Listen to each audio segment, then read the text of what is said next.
আমাদের গেছে যে দিন, একেবারেই কি গেছে, কিছুই কি নেই বাকি। রাতের সব তারাই আছে দিনের আলোর গভীরে। বাহ, কি লাইন, তাই না? আশা করছি তোমাদের এই লাইনটা সবারই পরিচিত, যারা সবারই পরিচিত। আমাদের বাঙালিদের তো গর্ব রবীন্দ্রনাথ ঠাকুরের লেখা হঠাৎ দেখা। তো সেখান থেকেই এই দুটো লাইন খুব ভালো লেগেছে, তাই না ওয়েন্ডি? এই লাইন দুটো খুব ভালো লেগেছে না? কিছুই কি নেই বাকি, সবই কি গেছে। রাতের সব তারাই আছে দিনের আলোর গভীরে। হ্যালো বন্ধুরা, কেমন আছো সবাই? আশা করছি তোমরা সবাই ভালো আছো, আর আমিও ভালো আছি। কালকে এই নাইটিটা টেনে টেনে ভিডিও করছিলাম, একজন বলছে গলাটা একটুখানি মেরে নিও, তাহলে বারবার এরকম টানা লাগবে না, তুমি এতই রোগা তোমার। না, সব নাইটির শেপ সমান হয় না। এই নাইটির গলাটা অত্যধিক এরকম চওড়া, এইরকম চওড়া, মানে খাই বেশি না বাট চওড়া বেশি, তো একটুখানি অ্যাডজাস্ট করে নিও। আমি তো কন্ট্রোভার্সি করতে বসে কখনো চুল বাঁধি, কখনো চুল খুলি না, কখনো ভেজলিন লাগাই না, একটুখানি এক আধ দিন একটুখানি হয় এরকম অনিচ্ছাকৃত, তো একটুখানি অ্যাডজাস্ট করে নিও, ঠিক আছে? তো আমার কিছু বলার আছে, ঠিক আছে? অনেক প্রশ্নের সম্মুখীন হচ্ছি, প্লাস আমাকে নিয়ে যারা সাপোর্টে ভিডিও করে তাদের মনের মধ্যে অনেক দ্বিধাদ্বন্দ্ব রয়েছে, প্লাস আমার যারা ভিউয়ার্স তাদের মনের মধ্যে অনেক দ্বিধাদ্বন্দ্ব রয়েছে, কারণ এরকম অনেক কথাই অলক্ষ্যে থেকে গেছে, সেগুলোই আজকে তোমাদেরকে বলবো। তার আগে বলে নিই যে বাবা, গত বছরের হোলি আর এই বছরের হোলির মধ্যে হিউজ পার্থক্য। রাত দিন পার্থক্য, আকাশ পাতাল তফাৎ। হ্যাঁ, তারপরে মানে কত রকমের ডেফিনেশন না, সরি, এক্সাম্পল আছে বলার জন্য যে কতখানি পার্থক্য। তো মানে আগের হোলির সেই চনমনে ভাব, মানে সেই রোমান্টিক ভাব, কত শর্টস ভিডিও, কত ছাদে উঠে মানে একাকার অবস্থা। ওই দিন তো মনে রং লেগেছে, মনে রং লেগেছে। আর এইবার ফুটটুস, মানে এক বছরের মধ্যে পুরো একেবারে কাচাইয়া কুড়িয়ে শেষ। গত বছর হোলিতে স্টার্ট হয়েছে, এই বছর হোলি আস্তে আস্তে সব স্মৃতি ম্লানও হয়ে গেছে। আবার ম্যান্ডি বাথরুমে পইরা গিয়া মাথায় চোট খাইয়া সব ভুলে গেছে না? হ্যাঁ, সব কিছু ভুলে গেছে, কিন্তু আমার কথা ম্যান্ডি ভোলে নাই। আমি কিভাবে কিভাবে টর্চার করছি, কিভাবে দাঁত বের কইরা খিল্লি উড়াইয়া কইছি, সেইগুলো এখনো মনে রয়ে গেছে। সেইগুলিরে ভুলতে পারতাছে না ম্যান্ডি, কিছুতেই ভুলতে পারতাছে না। সবাইরে ভুলে গেলেও প্রথমে স্যান্ডি আমারে ভুলতে পারে নাই, এখন স্যান্ডির সঙ্গে ম্যান্ডিও আমারে ভুলতে পারে না। সব কিছুর জন্য আমি দায়ী। তো এই দায়ী অদায়ী, হ্যাঁ, প্রদায়ী, সব কিছু নিয়ে পরে আসছি। আগে বলি কি, এইবারের হোলি কেমন ফিকা ফিকা। কিরে ম্যান্ডি, কেউ রং লাগায় নাই? কেউ কি রং লাগায় নাই তোরে? মানে মানে বাড়ির মানুষজনের সঙ্গে রং টং খেলিস নাই? কিরে, মানে পুরো এক তো ভিডিওই ওইটুকু, মানে হোলি স্পেশাল ভিডিও। জানি না এরপরে আবার তুই কোনো চমক দিবি কিনা, বাট আমি যতটুকু দেখলাম তাতে করে না তুই আগে খেলেছিস, হোলি টোলি খেলেছিস, না পরে খেলেছিস, কারণ তোর তো সারাদিন এখন পুলিশ ফাইলস আর ওয়েব সিরিজ, এগুলো দেখে দেখে তোর কেটে যাচ্ছে সারাটা দিন। তুই এর মধ্যেই ঢুকিয়ে রাখছিস, পুলিশ ফাইলস দেখছিস, পুলিশ ফাইলস দেখে তুই সতর্ক হচ্ছিস, নাকি আইডিয়া বের করছিস কি করে গুম করে দিবি, কি করে এই করে দিবি, কি করে সেই করে দিবি। সেই কারণেই তো তুই কমিউনিটিতে লিখেছিস যে তুই নিজেকে শেষ করে দিয়ে আমার নাম লিখে দিয়ে যাবি, আর সেটা তুই বলেছিসও, ভাগ্যিস তুই বলেছিস। সেই কারণেই তো আমি এরম করে স্ক্রিনশট আর স্ক্রিন রেকর্ডার অন করে তোর কমিউনিটি পোস্ট একেবারে রেখে দিছি যে এটা একটা ক্রাইম, জানিস তো, যে এরকম আত্মহত্যার হুমকি দেওয়া ক্রাইম, জানিস? তুই কি করে জানবি? তুই ক্রাইম পেট্রোল, বাবা পেট্রোল, ক্রাইম পেট্রোল, ঠিক আছে, ক্রাইম পেট্রোল, পুলিশ ফাইলস, এই সমস্ত দেখছিস, অথচ তোর মনের মধ্যেই এই সমস্ত ঘুরছে, কারে কিভাবে ফাঁসাবি, কার সঙ্গে কার থেকে কি করে বদলা নিবি, এই সমস্ত তোর মনের মধ্যে ঘুরছে। ছি ছি ছি ছি ছি, জীবনে তো ভালো কিছু ভিডিওর মাধ্যমে দর্শকদেরকে উপহার দিতে পারলি না, কমেন্ট বক্সে এরকম তোর ক্রিমিনাল মাইন্ডের পরিচয় দিচ্ছিস তুই, এইভাবে পরিচয় দিচ্ছিস। এরকমটা করিস না, বুঝতে পেরেছিস? এরকমটা করিস না। যেই বীজ তুই গেঁথে রেখেছিস না, পুঁতে রেখেছিস না, সেইগুলো যখন তোকে এরকম 5টা 10টা আঙুল দিয়ে যখন প্রশ্ন করবে না, সামলাতে পারবি না। তো তুই এই হুমকি চুমকিগুলি না এইভাবে দিস না অন ক্যামেরাতে, তারপরে কমিউনিটি পোস্টে এইভাবে দিস না। তুই যা করেছিস খুল্লা করেছিস। তোর সব কিছু জানার জন্য অন্য কেউ দায়ী না, একমাত্র তুই দায়ী আর তোর হাজব্যান্ড দায়ী, বুঝলি তো? সুতরাং এইরকম হুমকি চুমকি দিবি না কাউকে। আচ্ছা, তোদের বাড়িতে না, তোর শ্বশুর বাড়িতে না দোলের দিন থেকে শুরু করে 7 দিন উৎসব, তার জন্য তোর শাশুড়ি নিমন্ত্রণের কার্ডও বানিয়ে ফেলেছে, তোকে বলেছিল তুই যাকে যাকে বলতে চাস তাদেরকে বলতে। তা ঠিক আছে, তুই বললি, সেই দিন বললি আমার কেউ নেই, আমার কেউ নেই, আমার কেউ নেই, নিজের বলতে কেউ নেই, শ্বশুরবাড়ির লোকজন ছাড়া, স্যান্ডি ছাড়া আমার আর কেউ নেই। ঠিক আছে, বেশ, বোঝা গেল যে তোর কেউ নেই। কিন্তু তোর শ্বশুরবাড়ি গেলি না কেন? এর আগের দিন দেখালি আমার শ্বশুরবাড়িতে প্যান্ডেল হয়েছে, আমি দেখাবো না, আমি দর্শকদের সাথে শেয়ার করব না? হ্যাঁ, অবশ্যই শেয়ার করবি। কিন্তু শ্বশুরবাড়িতে কীর্তন হলো আর তুই বাড়িতে বসে বসে পুলিশ ফাইল দেখছিস, ক্রাইম পেট্রোল দেখছিস, হ্যাঁ, ওয়েব সিরিজ দেখছিস সম্পূর্ণা। ওই সম্পূর্ণাতে দেখেছিস কি হয়েছে? হ্যাঁ, তুই বললি পার্ট 1টা ভালো, পার্ট 1ও ভালো, পার্ট 1-এর থেকে পার্ট 2টা হচ্ছে পার্ট 1-এর কনক্লুশন। আর আরও একটা কাহিনী যেখানে কিনা একটা মেয়ে নিজে কিভাবে দগ্ধ হয়, আরও একটা মেয়েকে সাপোর্ট করে, দগ্ধ হয়ে হয়ে আরও একটা মেয়েকে সাপোর্ট করে, সেটাই হচ্ছে এর মধ্যে রয়েছে। ঠিক যেমন আমি তোকে বলেছিলাম যে এরকম একটা পরিস্থিতির মধ্যে আমিও পড়েছিলাম, বাট তোর মতন এরকম করিনি, আমি নিজেকে সামলে নিয়েছিলাম। কিন্তু তুই সেটাকে কি করে প্রচার করেছিলিস? তুমিও তো করেছো, এরকমভাবে আমাকে তুই বদনাম করার বৃথা চেষ্টা করেছিস, বুঝতে পেরেছিস? যেখানে কিনা ওই সম্পূর্ণ 1-এ মেয়েটাকে, নিজের যাকে রক্ষা করেছে নিজের অসুর দেওরের হাত থেকে।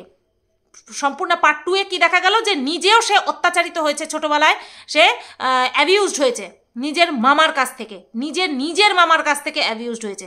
তো বুঝতে পারছিস যে নিজে যেই বিষয়টাতে ঠেক খায়, সে সবসময় সামনের ব্যক্তিটাকে, যদি সে ভালো হয়ে থাকে তাহলে সামনের ব্যক্তিটাকে সে সাবধান করার চেষ্টা করে। আমি তোকে কি বলেছিলাম যে একে তো বয়সের এত ফারাক, এটা বলেছিলাম, একেতে বয়সের এত ফারাক, তুই বিবাহিত, তোর একটা বাচ্চা আছে, হ্যাঁ, তারপরে সে এতটাই অল্প বয়স, পারবে তো সে তোর সাথে থাকতে? না দিদি, পারবে, তুমি একবার দেখা করো, তুমি একবার কথা বলো, বুঝতে পারবে। কে বলেছিল ওই কথাগুলো? যাই হোক, তুই এখন সব কিছুই অস্বীকার করে পুরোটাই তুই আমার নামে দোষ দিবি না, সেটা তো হবে না, আমারও তো দর্শকদের কাছে কিছু বলার থাকতে পারে। তো আগে এটা কমপ্লিট করে নি, শ্বশুরবাড়িতে গেলি না কেন? শ্বশুরবাড়িতে উৎসব চলছে, হ্যাঁ, কীর্তনের আওয়াজ পাচ্ছি, তোর ভিডিওতেই পেয়েছি কীর্তনের আওয়াজ পাচ্ছি, অথচ তুই গেলি না, এটা কেমন রে? তুই তো একটাই মাত্র ছেলের বউ, তুই এই বাড়িতে পড়ে রয়েছিস আর ওই বাড়িতে কীর্তন হচ্ছে, তো কি লজ্জা পাচ্ছিস? ওই যে অতজন মানুষ এসেছে তাদের সামনে যেতে তুই লজ্জা পাচ্ছিস? জানি না কালকের কি ভিডিও আসবে, বাট গতকালকে যে ভিডিওটা এসেছে, ভিডিওটা তো আমি আজকে বানাচ্ছি, তোমরা আগামীকাল পাবে, হয়তো এর মধ্যে ভিডিও দিয়েছে, কিন্তু গতকাল তোমরা দেখে নিয়েছো যে ম্যান্ডি কিন্তু দোলের দিন পুরোটা দিন নিজের বাড়িতেই কাটিয়েছে। এক তো 1:30টার পরে গিয়ে ভিডিও শুরু করেছে, হ্যাঁ, তারপরে 1:30টার পরে গিয়ে ভিডিও শুরু করেছে না, যাই হোক, নিজের বাড়িতেই ছিল, হ্যাঁ, অতটা মনে নেই, ফার্স্ট টু লাস্ট নিজের বাড়িতেই ছিল, রঙও খেলেনি, এক ফোঁটা রং গায়েও লাগায়নি, কিচ্ছু করেনি। কিরে, এত মন খারাপ কিসের জন্য? একটা বছর পূর্ণ হয়ে গেছে, সব কিছু মনে পড়ছে, তাই না? এই দোলের দিনই তোরা দুজনকে প্রপোজ করেছিলিস, সেইগুলো সব মনে পড়ছে। তোর 1 বছর হলে পরে সব কিছু আবার পুনরায় মনে পড়ে। ঠিক যেমন বিয়ে যখন করেছিলি, জেদে পরে করেছিলি, তার জন্মদিনের দিন তুই বিয়ে করেছিলি, তারপরে বিয়ের ঠিক 1 বছর অর্থাৎ বিবাহবার্ষিকীর দিন তাকে মনে করে তাকে ফোন করেছিলি আর জানাজানি হয়ে গেছিল।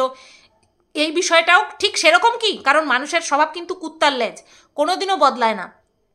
এইবারও কি তাই হয়েছে যে এই দোলের দিন আসতে না আসতেই তোর সেই সব পুরনো স্মৃতি মনে পড়ে গেছে, চোখে চোখ রাখা, হ্যাঁ, একে অপরকে প্রপোজ করা, তারপরে তো ইন্টু চিন্টু সব হয়েছে, হ্যাঁ, সেগুলো সব মনে পড়ছিল না, সেই কারণে থিতিয়ে গেছিস। হোলির দিন মানুষে কত স্পেশাল ভিডিও ছাড়ে, বিশেষ করে ব্লগাররা, আর তোর কিনা এইটুকু ভিডিও, তার মধ্যে কিছুই নেই, শুধুমাত্র ওয়েব সিরিজ নিয়ে কথা, আর কিচ্ছু নেই। লাস্ট পর্যন্ত এইটুকুই তোর বেঁচে রয়েছে। দেখেছিস, মানুষ নিজেকে চাইলে চেঞ্জ করতে পারে না, আর তুই নিজেকে তো চেঞ্জ করিসনি, নিজেকে চেঞ্জ করতে পারিসনি, উল্টে সব দায় তুই আমার উপর চাপিয়ে দিয়েছিস। তোর আমার জন্য তুই ঠিক হতে পারছিস না, আমার জন্য তোর সংসার ঠিক হচ্ছে না, আমার জন্য তুই মরে যাবি ভেবেছিলিস। বলি কি, এই যে তুই যে পরকীয়ায় নষ্টামি করেছিস, সেটাও কি আমার জন্যই করেছিলিস? আমি কি তোকে বলেছিলাম করতে? বলিনি তো, তুই করেছিস, তুই নিজের থেকে করেছিস, তারপরে এইগুলো হয়েছে। তো এই গেল ওর গতকালকের ভিডিও। বুঝতে পেরেছো তো যে কি হচ্ছে? দুজনের মধ্যে মনে হয় আবার কিছু গন্ডগোল হয়েছে, সেই কারণে হোলিটা এরা এইভাবে কাটালো। অথচ আগের দিন কি দেখলাম, ওই গুড়গুড়ির বাড়িতে গেল, রান্না করলো, খেলো দিলো, আসলো। স্যান্ডি কি জিজ্ঞাসা করলো, কীরকম কাটলো উইকেন্ড? বললো খুব দারুণ কেটেছে। এরকম যদি প্রত্যেক দিন কাটতো। আর পরের দিন দেখো মন মরা হয়ে পড়ে রয়েছে। কারণটা কি? কারণ স্যান্ডি ওকে যতই খুশি রাখার চেষ্টা করুক না কেন, যতই ওর সব কিছু দিয়ে ওকে মন ভুলিয়ে রাখার চেষ্টা করুক না কেন, ম্যান্ডি কোনো কিছুতে খুশি থাকার না। যেরকম কিনা নিজের বাড়িঘর থাকা সত্ত্বেও অন্যের বাড়িঘরের দিকে ওর দিকে তাকিয়ে দীর্ঘশ্বাস ফেলে, ঠিক আছে? ইস, আমার যদি এরকম হতো, আমার যদি ওরকম হতো। বলছে নতুন নতুন সব ভালো লাগে, পুরনো হলে পরে আগে সবার আগে কি নষ্ট হবে? বাথরুম নষ্ট হবে, তারপরে রান্নাঘর নষ্ট হবে। না রে, সবাই তোর মতন না। অনেকেই কষ্টের মর্যাদা দেয়, সারা জীবনভর দেয়, ঠিক আছে? যে কিনা কষ্ট করে কোনো জিনিস করে সে তার মর্যাদা সব সময় দেয়। তুই তোর বাথরুম, তোর রান্নাঘর পরিষ্কার করিস না, করে রাখিস না, তোর বেসিনটা এটো বাসনপত্রে ভুড় হয়ে থাকে, দেখলে পরে গা গিরগির করে। সবাই কি তাই? অনেকে আছে মাটির ঘরও যত্ন করে পরিষ্কার করে সুন্দর করে রাখে। তোর দ্বারা হয় না, সেটা আলাদা ব্যাপার। তোর কাছে সব কিছুই একঘেয়েমি হয়ে যায়। তোর স্বামী তোর কাছে একঘেয়েমি হয়ে যায় বারবার। এই 12 বছরে তোর স্বামী 12 বার তোর কাছে একঘেয়েমি হয়ে গেছে, ঠিক আছে? তো সবাই তোর মতন না। আচ্ছা, এইবার আসি, এই যে একটা গুজব রটছে, আমি আগে ফোন করেছি না ও আগে ফোন করেছে, আমি না তুমি, কে প্রথম কাছে এসেছি, কে প্রথম চেয়ে দেখেছি, কিছুতেই পাই না ভেবে, কে প্রথম ভালোবেসেছি, তুমি না আমি, এরকম এই গানটা আছে না? তো এইরকমই হয়ে গেছে একটা বিষয়। কে কাকে ডেকেছিল, কে কাকে আসতে বলেছিল, কে কার সাথে দেখা করেছিল, এই রকম সব জল্পনা কল্পনা চলছে। শুরুর থেকে শুরু করি। তোমাদের কানে বলে বলে কানে আমি ঢোকাতে পারি না। যারা ঢোকানো তারা তো ঢুকিয়েই নিয়েছে। কিছু কিছু কি বলবো, ওই যে ঘাটের মরা আছে, নিজের মেয়ে ছেড়ে বাদ বাকি সবাইকে নিয়ে তার মানে কি বলবো, তার জ্বালা, সবাইকে নিয়ে তার জ্বালা।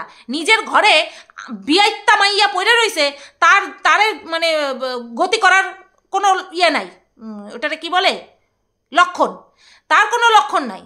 সব মেয়েদের পিছনে, এই মারিয়ার পিছনে, সব মেয়েদের বয়সী মেয়েদের পিছনে, মেয়ের থেকেও ছোট ছোট বয়সী মেয়েদের পিছনে পড়ে রয়েছে।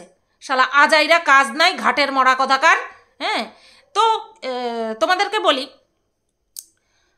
যখন আমি দুজনকে নিয়েই নেগেটিভ ভিডিও করছিলাম, স্যান্ডিকে নিয়েও নেগেটিভ ভিডিও করছিলাম, ম্যান্ডিকে নিয়েও ভিডিও করছিলাম, শিটংয়ে যখন গেছে, ঠিক আছে? তখন আমি তো পুরো বলছিলাম নাটক নাটক নাটক। যখনই মুহুরীর কাছে গেল তখনই আমি বুঝতে পেরেছি যে না, এইবার সিরিয়াস। এইবার যখন সিরিয়াস ভাবলাম, তখন আমার মাথার মধ্যে কি আসলো, যে ম্যান্ডি মেন খারাপ। স্যান্ডি বর থাকা সত্ত্বেও ও একটা ভাই যাকে ডেকেছে তার সাথে গেছে। এইটা ভেবেছি, এইটা সবাই ভেবেছে। এইটা ভেবে নিয়ে আমি স্যান্ডিকে একটা কমেন্ট করেছি, ঠিক আছে? কমেন্ট করেছি। কমেন্ট করার সাথে সাথে একটা কমিউনিটি পোস্ট আসলো। কমিউনিটি পোস্টে ম্যান্ডিকে পুরোপুরি দোষারোপ করে স্যান্ডি একটা কমিউনিটি পোস্ট দিল, ঠিক আছে? এইবার ম্যান্ডির নাম্বার আমার কাছে বহু আগেই আমি জোগাড় করে রেখে দিয়েছিলাম, অনেক দিন আগে। না আমি কোনো রকম কল করেছি, না মেসেজ করেছি, কিচ্ছু করিনি। এই টাইমটাতে আমি যখন দেখলাম যে স্যান্ডি ম্যান্ডিকে হিট করে একটা নেগেটিভ কমিউনিটি পোস্ট করেছে, তখন আমি ম্যান্ডিকে একটা মেসেজ করি। সেই মেসেজের মধ্যে একটা স্ক্রিনশট থাকে। সেই স্ক্রিনশটটা কিসের স্ক্রিনশট? সেটা হচ্ছে স্যান্ডিকে আমি যেই কমেন্টটা করেছিলাম, ভুলে ভবিষ্যতে স্যান্ডিকে আমি একটাই কমেন্ট করেছিলাম, সেই কমেন্টের স্ক্রিনশট নিয়ে আমি ম্যান্ডিকে মেসেজ করি, ঠিক আছে? ওইটাই হচ্ছে ফার্স্ট যোগাযোগ। যেই আমার মেসেজটা, ওই মেসেজের স্ক্রিনশটের সাথে আমি অনেক বড় একটা চোতা লিখেছিলাম, যেখানটায় আমি একটাই কথা লিখেছিলাম যে আমি আমার ইমোশনস কোনো ভুল মানুষকে ব্যয় করতে চাই না। আর এমনই আমি করেছি, আমার ইমোশনস আমি এমনই মানুষকে দান করেছি যে কিনা আগা পাঁচতলা ভুল। এইবার যেই ম্যান্ডি এই যেই এই মেসেজটা আমার তরফ থেকে পেলো, অমনি ম্যান্ডি আমাকেও রিপ্লাই করলো। রিপ্লাই করার পরে তারপরে একের পর এক আমার কাছে অডিও ক্লিপ আসতে থাকে, ফরওয়ার্ড করতে থাকে, যেগুলো কিনা ম্যান্ডি ওর ইউরোপের দিদিকে সেন্ড করেছিল, সেইগুলো আমাকে সব পাঠাতে থাকে। সেখানে সব স্যান্ডির নামে বদনাম, সব স্যান্ডির নামে বদনাম। স্যান্ডি এই করে না, স্যান্ডি কাছে আসে না, স্যান্ডি কাজ করে না, স্যান্ডি কেয়ার করে না, এই সংক্রান্ত সমস্ত অডিও ক্লিপ ফরওয়ার্ড করেছে ম্যান্ডি আমাকে। তারপরে আমি আমাদের মধ্যে কথোপকথন হয়। অন গড বলছি, কে ফার্স্ট ফোন করে এইটুকু আমি তোমাদেরকে শিওরিটি দিয়ে বলতে পারছি না, কারণ আমি যে প্রথমে ওর সাথে যোগাযোগ করি সেটা আমি তোমাদেরকে বলে দিলাম, ঠিক আছে। এইবার আমি ম্যান্ডিকে বলেছি যে আমি ফোন করব, নাকি ম্যান্ডি আমাকে ফোন করেছিল বিশ্বাস করা আমার মনে নেই, তবে ফার্স্ট কথাটা আমাদের হোয়াটসঅ্যাপ কলে হয়েছিল, এইটুকু আমি তোমাদেরকে বলতে পারি, ঠিক আছে। এইটুকু তোমাদেরকে বলতে পারি যে ফার্স্ট কলটা কথোপকথন আমাদের হোয়াটসঅ্যাপ কলে হয়েছিল, অনেক কথা হয়েছে। তারপরে সেই দিন কী বার ছিল, সেই দিন যাই হোক, সেই দিন ও ছিল ওর বাপের বাড়িতে ছিল সম্ভবত, ওর বাপের বাড়িতে ছিল নাকি ওর মায়ের কাছে ছিল, হ্যাঁ ওর মায়ের কাছে ছিল, সরি ওর মায়ের কাছে ছিল, ওর মা যেখানে ভাড়া বাড়িতে রেখেছিল ওর মায়ের কাছে ছিল, ঠিক আছে, দুদিন ওখানে ছিল। তো তার মধ্যেই আমাদের এই কথোপকথন হয়। তার মধ্যেই কথোপকথন এটাও হয় যে ফ্ল্যাট ঠিক করা হয়েছে, তো ফ্ল্যাটে যাবে। তখন যেদিন ফ্ল্যাটে যাবে সেই দিন হচ্ছে তোমার ও আমাকে ফোন করে, ঠিক আছে, ও আমাকে ফোন করে, কাঁদতে কাঁদতে ফোন করে। তার আগে দুদিন কথা হয়েছে, দুদিন কিন্তু ম্যান্ডির সাথে আমার বাই ফোনে কথা হয়েছে, একদিন একবার, আরেকদিন দুবার করে ফোনে কথা হয়েছে। যেই দিন ম্যান্ডি ফ্ল্যাটে যাবে, ঠিক আছে, সেই দিন হঠাৎ করে আমি খাওয়া দাওয়া করে এসে, আমি তখন 9টার সময় ফার্স্ট ভিডিও ছাড়ি, আমি এখানে এই জায়গাটায় হেলান দিয়ে, যেখানে বালিশ টালিশ থাকে এখানে হেলান দিয়ে আমি সবে ভেবেছি যে আমি ভিডিওটা পোস্ট করব, থাম্বনেল টাইটেল বানিয়ে পোস্ট করব। রান্নাবান্না তখনও হয়নি, শেরুকে খাইয়ে আমি খেয়ে তখন বর আগে ট্রেনে যেত, সবে এসে বসেছি, তখন ম্যান্ডি আমাকে কল করেছে, অঝরে কান্নাকাটি করছে। তখন হচ্ছে ওর বাড়িতে সব মালপত্র নামানো হচ্ছে, তখন কান্নাকাটি করছে, ঠিক আছে। আমি কি করব দিদি, আমি কিচ্ছু বুঝতে পারছি না। তখন আমি বলেছিলাম যে এক কাজ করো, তুমি আমাদের বাড়িতে আসো, এই কথাটা আমি বলেছিলাম। তখন ম্যান্ডি বলছে সেই কথোপকথন সব আমি তোমাদেরকে শুনিয়েছি, সমস্তটা শুনিয়েছি। ও তখন বলছে আমি কি করে যাই দিদি, ফ্ল্যাটের সমস্ত মালপত্র নেওয়া হবে, সমস্ত ঘর থেকে বের করা হচ্ছে, আমি কি করে যাই, তুমি এসো না দিদি। এই কথোপকথন হয়েছে, আমি ফার্স্ট টু লাস্ট শুনিয়েছি, আমার চ্যানেলেই রয়েছে, একটুখানি গিয়ে সার্চ করে নাও, তোমরা সবটা শুনতে পাবে, ঠিক আছে। আমাকে বলছে তুমি এসো না দিদি, তখন আমি বললাম আমি কিভাবে যাব, আমার শেরু রয়েছে। তখন আমি না হাউমাউ করে একটার জন্যই কান্না করছি। ও যখন বলছে না যে এরকম জিনিসপত্র বের করছে, ওর কষ্ট হচ্ছে, তখন আমি কান্না করছি যে আমি কি ভেবেছিলাম যে তোমাদের এটা নাটক হচ্ছে, সত্যি ভগবান মনে হয় আমাকে কোনোদিনও ক্ষমা করবে না।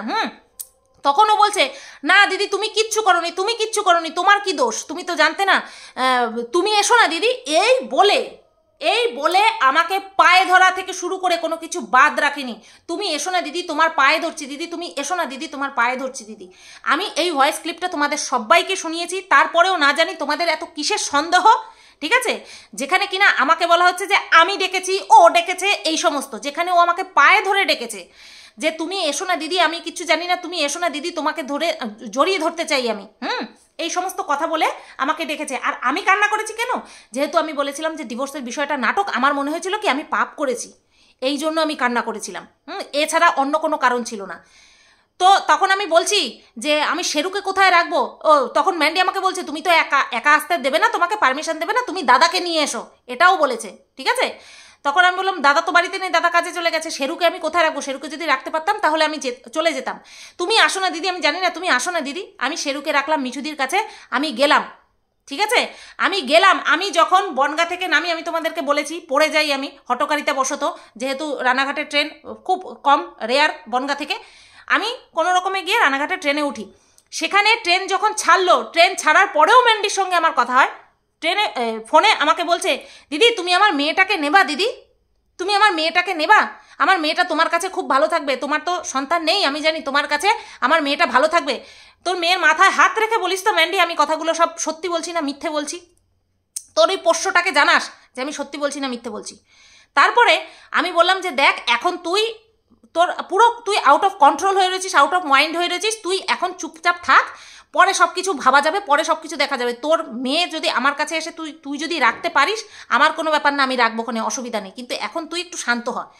এই করতে করতে তারপরে কি হলো, তারপরে যখন আমি জিজ্ঞাসা করলাম যে তাহলে তোর সাথে আমি কোথায় দেখা করব, তোদের তো বাড়ি আমি চিনি না, স্বাভাবিক। বলছে আমি তো বাড়িতে থাকবো না, বাড়ি থেকে তো আমি বেরিয়ে যাচ্ছি। আমি বললাম তাহলে স্বাভাবিক, আমি কোথায় দেখা করব, বলছে আমি তো ফ্ল্যাটে থাকবো, বাড়ি চিনি না, ফ্ল্যাট চিনবো কী করে। এইবার এই ফ্ল্যাটটা কে জোগাড় করে দিয়েছিল? ফ্ল্যাটটা জোগাড় করে দিয়েছিল ওর সেই কচি ভাই। ঠিক আছে, তোমরা সেটা সবাই জানো যে ওর কচি ভাই ও ফ্ল্যাটটা বন্দোবস্ত করে দিয়েছিল। তা এইবার আমি ফ্ল্যাটের ঠিকানা জানবো কী করে? তখন ও বলল যে ঠিক আছে আমি ওকে বলে দিচ্ছি, তোমাকে ও স্টেশন থেকে নিয়ে আসবে। বল ম্যান্ডি আমি মিথ্যে কথা বলছি কিনা, আমি মিথ্যে কথা বলছি কিনা। এইবার ওই হুলকে চেনা আমার পক্ষে কোনো রকমভাবে ইম্পসিবল ছিল না, কারণ ভিডিওতে দেখেছি, হুলের থোবড়া দেখেছি।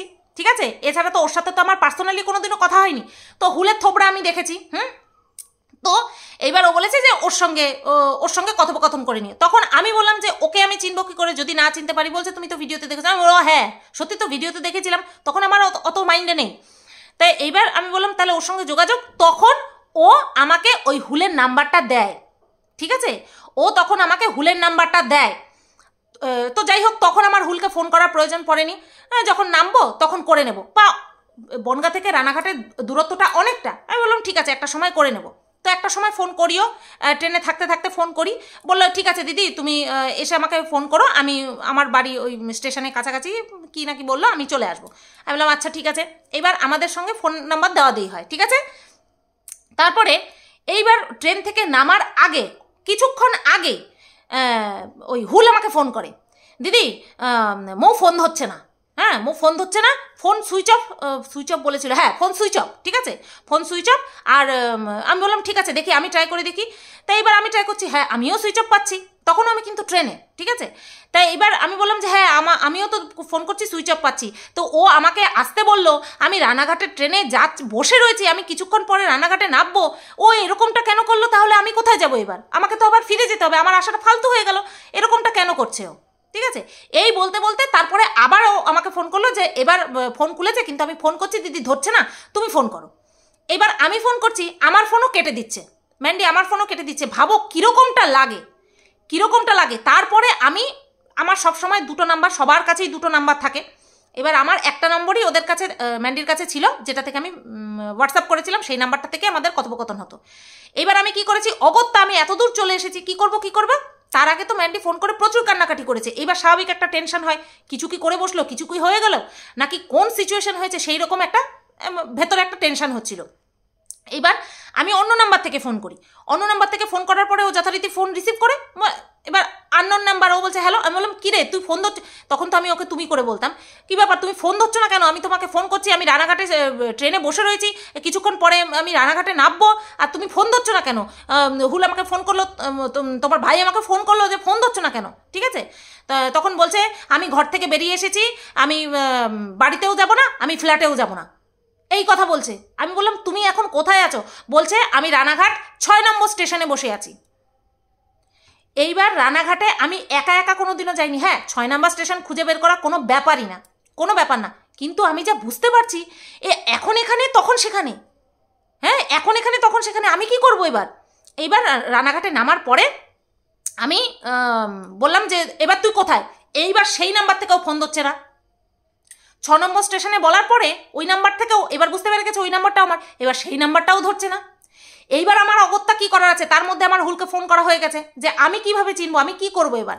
তারপরে ও আসে, আমার না শরীরে বাতিক নেই অন্য কারোর সাথে কথা বলার, অন্য কোনো ছেলের সাথে কথা বলার। ঠিক আছে, আমার বাতিক নেই ওইটুকু একটা ছেলের সাথে আমার ফষ্টি নষ্টি করার। যারা এই ধরনের নোংরা মানসিকতা নিয়ে ঘোরে না, তারাই এই ধরনের কথা বলে।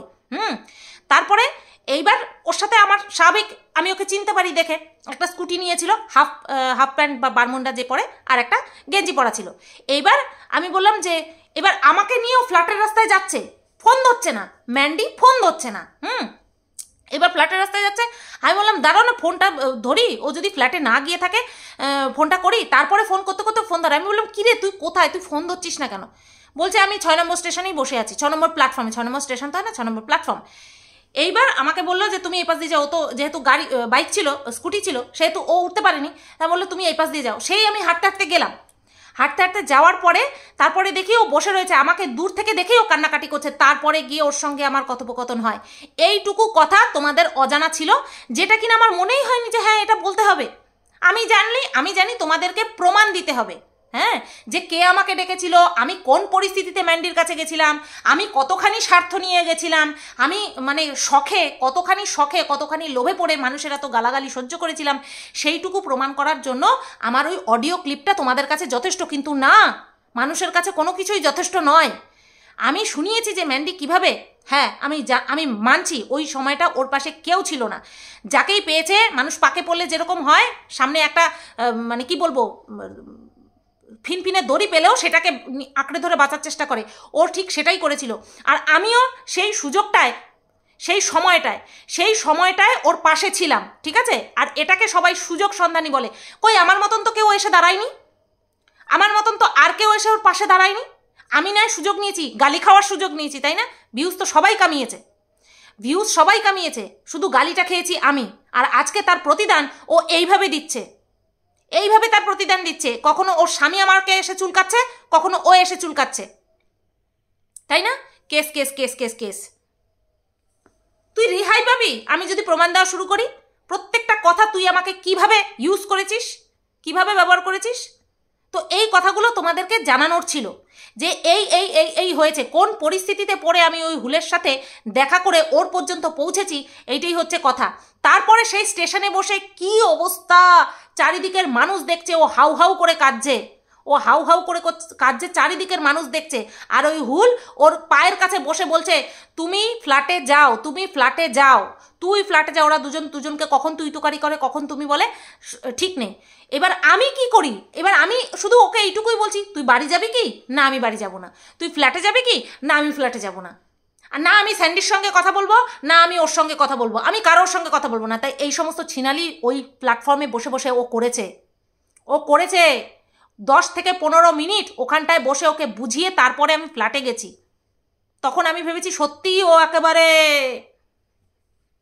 বুঝলে, এইভাবে এরকম পরিস্থিতির সম্মুখীন আমি তখন হয়েছি।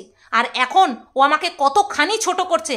আর ও আমাকে বলছে স্বার্থের দুনিয়া। না রে, স্বার্থের দুনিয়া, বিশাল স্বার্থ দেখিয়েছি আমি তোর সাথে। সরি, আমি তোর সাথে মারাত্মক স্বার্থ দেখিয়েছি। বলতো একটা কথাও যদি আমি মিথ্যে বলে থাকি, হ্যাঁ একটা কথাও যদি আমি মিথ্যে বলে থাকি, তুই বল।